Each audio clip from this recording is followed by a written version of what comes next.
तर राजन साळवी हे आज पक्षप्रवेश करतायत. ते खरं तर जुने शिवसैनिक होते.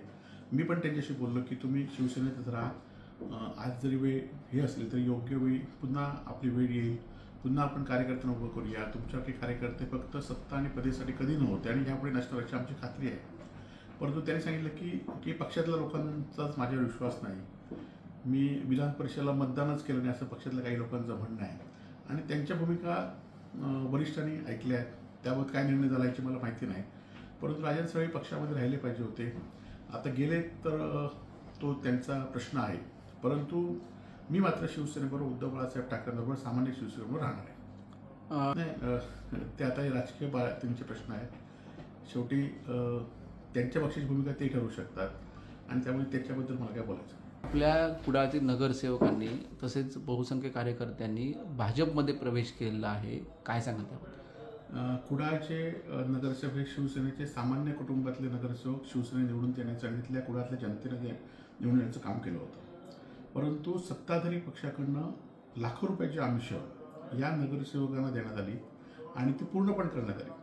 आणि त्याचबरोबर आता आपण बघितलं असेल की काल पालकमंत्री असून देत किंवा भाजप किंवा शिंदे गटाच्या सत्ताधाऱ्यांनी सगळ्यांनी सांगितलं आहे की निधी देण्यासंदर्भात आता जो शिवसेना सोडेल त्यालाच निधी देऊ असं त्यांनी सांगितलं आहे. खरं तर निधी देऊन तुम्ही आमच्या लोकप्रतिनिधींना तुम्ही फोडू शकाल, परंतु सामान्य लोकांना, सामान्य शिवसैनिकांना तुम्ही फोडू शकत नाही. निश्चितपणे जिथे नगरसेवक गेले ते फक्त आणि फक्त स्वतःच्या स्वार्थासाठी आमिषाने गेलेले आहे. कुठल्याही या ठिकाणी राजकीय तडजोडीसाठी गेले नाही, तर आपल्या स्वतःच्या आर्थिक फायद्यासाठी गेलेले आहेत. हे आम्ही यापुढच्या काळामध्ये पुराव्यानिशी दाखवून देऊ. त्यांचं रेकॉर्डिंग सगळं आमच्याकडे आहे. कोणी पैसे दिलेत, किती पैसे दिले, सगळं रेकॉर्डिंग आहे. ते आम्ही योग्य वेळी आणून देऊ. आणि त्याचबरोबर येणाऱ्या काळामध्ये पुन्हा एकदा सामान्य लोकांना घेऊन शिवसेना उभी करण्याचं काम. खरं तर शरद पवार साहेब हे महाराष्ट्रातले राजकारणातले मोठे व्यक्ती आहेत. ते 60-70 वर्ष राजकारणामध्ये आहेत आणि 2019मध्ये ज्यावेळी महाविकास आघाडी सत्ता स्थापन केली त्याच्या आधी सुद्धा पवारसाहेब 4 वेळा या राज्याचे मुख्यमंत्री झाले होते आणि त्यामुळे त्यांची पार्श्वभूमी कशी आहे राजकीय मुत्सद्देगिरीमध्ये हे आपल्याला माहिती होतं.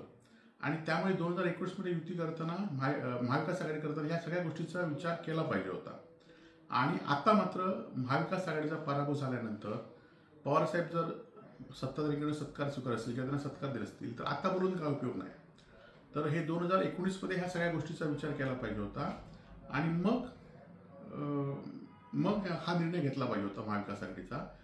आणि आता मात्र 2024मध्ये आता बोलून त्याचा 2025मध्ये आता बोलून त्याचा काही फायदा होणार नाही. आपण शिवसेना वाढीकडे लक्ष दिलं पाहिजे. आम्ही उद्धव बाळासाहेब ठाकरेंबरोबर आहोत, आजही आहेत आणि उद्या आम्ही राहणार आहोत. सुद्धा तुमचे वडील 20 वर्षापूर्वी पालकमंत्री होते आणि त्यावेळी त्यांनी असंच विरोधकांना संपवण्याचं काम केलं. अनेक जिल्हा परिषद नगरसेवक फोडले. निधी द्यायचं नाही म्हणून दीपक केसरकरांना DPDCच्या मिटिंगच्या बाहेर घालून झालं.